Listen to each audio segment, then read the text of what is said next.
Brigitte Lahaie, Sud Radio, c'est l'instant Sexy News.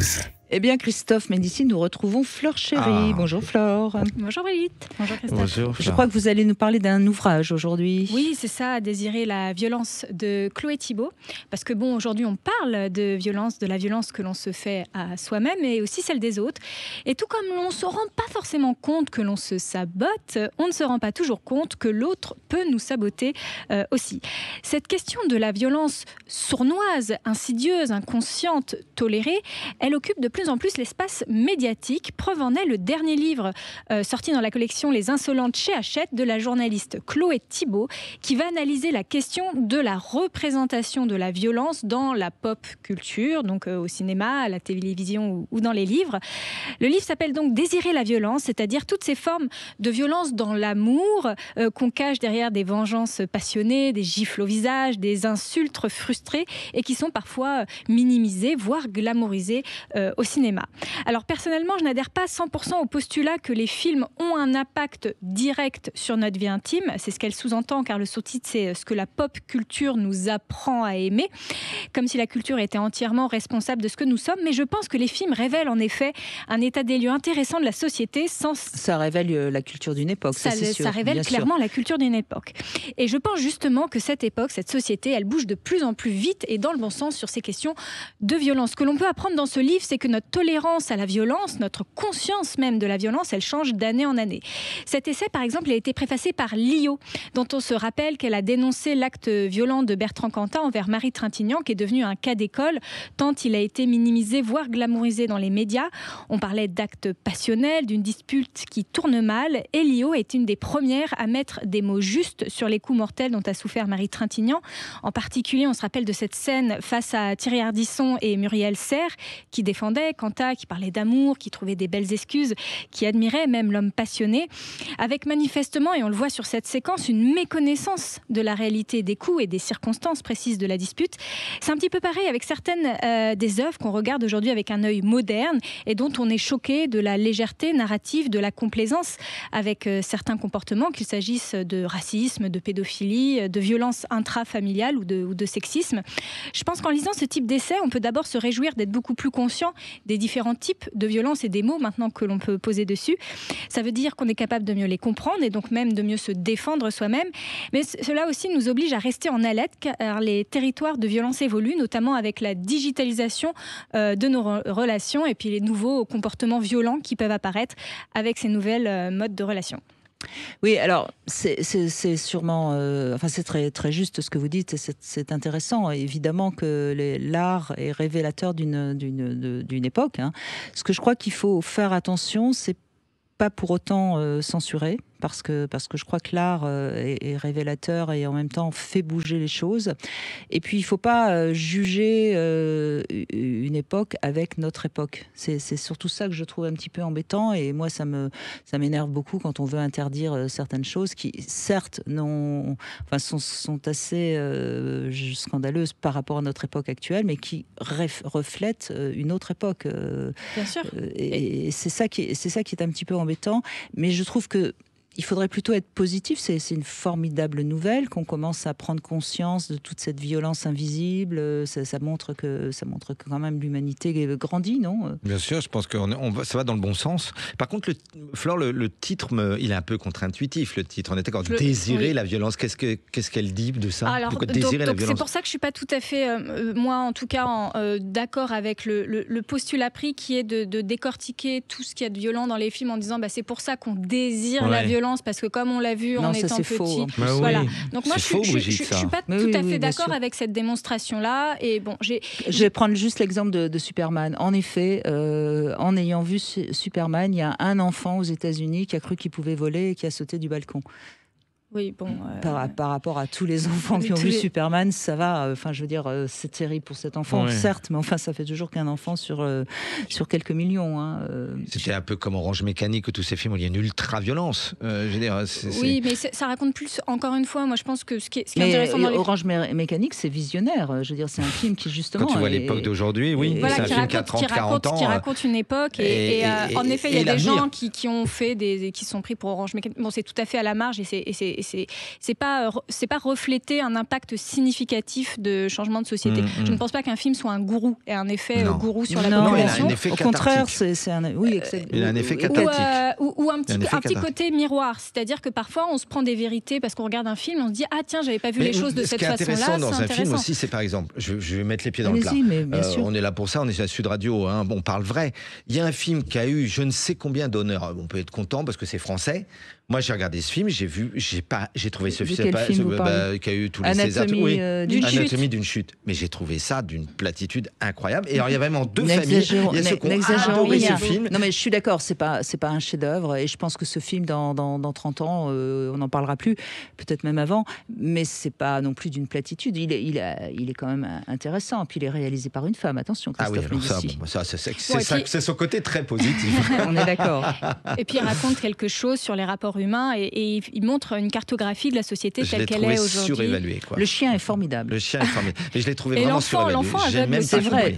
J'ai même pas compris. Je vous dis franchement, on dirait un téléfilm. Non, je suis méchant. Ce que je veux dire par là, c'est que vous parlez souvent de mensonges romantiques et vérité romanesque de René Girard avec la triangulation du désir dans l'art. C'est vraiment ça. Il y a l'œuvre d'art, il y a celui qui l'a créée, puis il y a celui qui la consomme avec beaucoup de guillemets, enfin qui la goûte. C'est plus joli. Et on voit pas le même film. Tous les trois, on regarde le même film, on voit pas le même film. Vous allez y mettre votre imaginaire, Brigitte le sien, le mien, mon histoire de vie, le vôtre, la sienne. Et donc c'est ça qui est beau en art. C'est triangulaire, là. Ce qui est intéressant, donc je suis d'accord avec vous, je ne suis pas en accord avec le postulat que le film influence nécessairement ou drastiquement ou significativement une société. En revanche, ce qui est intéressant, c'est que je pense que tout le monde peut avoir un sentiment de gêne sur certaines scènes, certains passages de films, quand on les regarde avec un effet 30, 40, 50 ans de plus, en se disant mais on n'est plus du tout dans la même société. Bien sûr. Et c'est ça qui est assez intéressant. Moi, je suis aussi d'accord avec vous, je ne suis pas du tout pour la censure, parce que je suis pour l'éveil des esprits, et donc se rendre compte d'à quel point, où est-ce qu'on en était à une époque, et pourquoi on a pensé ça. C'est même un élément historique, ça fait partie de l'histoire, donc c'est à étudier. Quand on voit qu'on n'appelle plus 10 petits nègres, mais ils étaient 10, parce que voilà, le wokisme dit il ne faut plus parler de nègres. Non, justement, il faut remettre les mots, il faut remettre les mots, c'est n'importe quoi. Quelles étaient la sémantique. On atteint des sommets. Vous avez vu, Agatha Christie, il s'appelle plus 10 petits nègres. Ils étaient 10. Oui. Et ce qui est dommage, c'est qu'on perd la sémantique, le choix que les mots, les gens utilisaient à cette époque. Et c'est intéressant. Ça ne veut pas dire qu'on cautionne et ça ne veut pas dire qu'on est comme ça aujourd'hui. Ça veut dire qu'on a grandi. C'est formidable qu'on a avancé sur la question du racisme, bien sûr. Sur la question du racisme. Mais de toute façon, toute idée révolutionnaire passe par 3 étapes. Ça a été étudié, c'est pas de moi. Au début, elle paraît ridicule. Dans un deuxième temps, elle paraît dangereuse. Et dans un troisième temps, elle est évidente. C'est pas de moi, c'est de Schopenhauer. Idriss Aberkan le cite très souvent, qui est souvent invité chez André. Prenez le vote des femmes.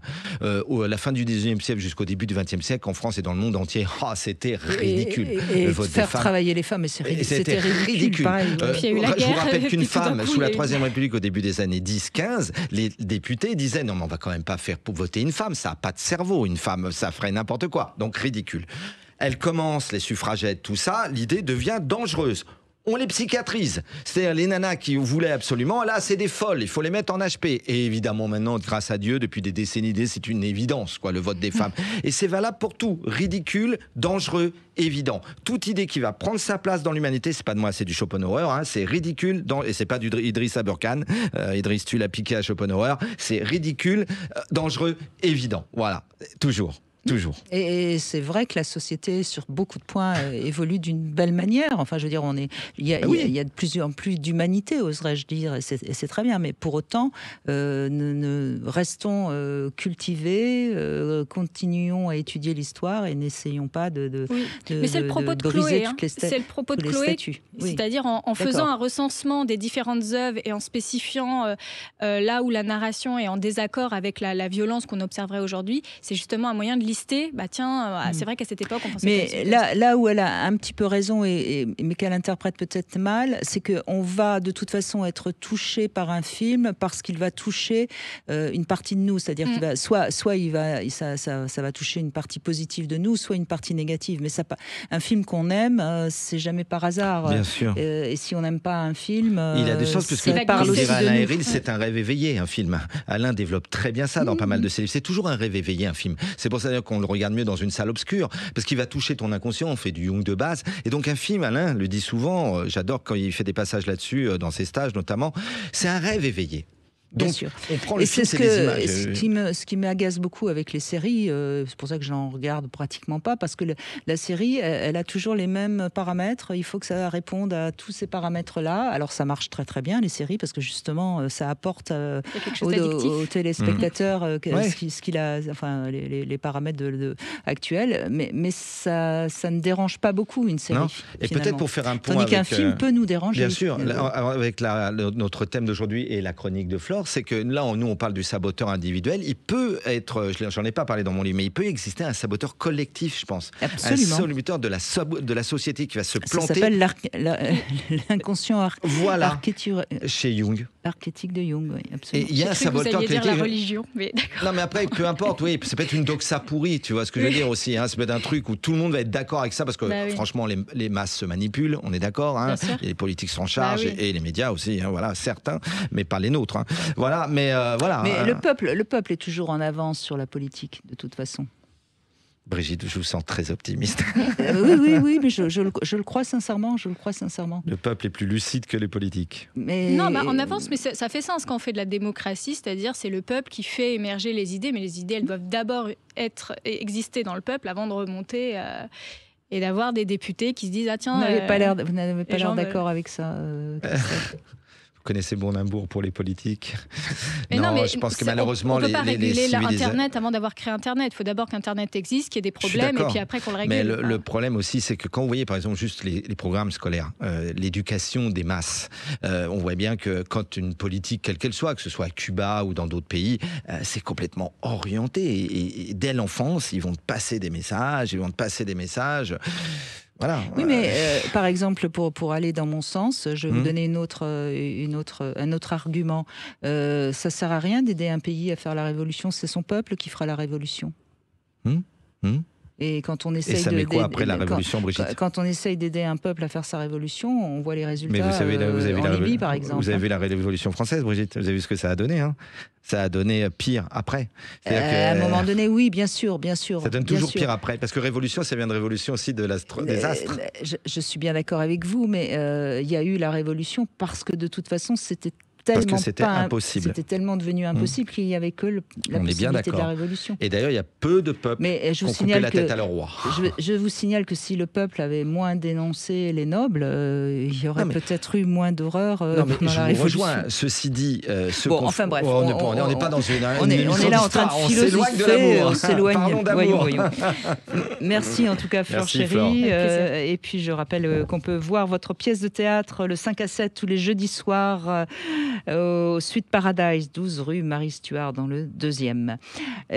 On continue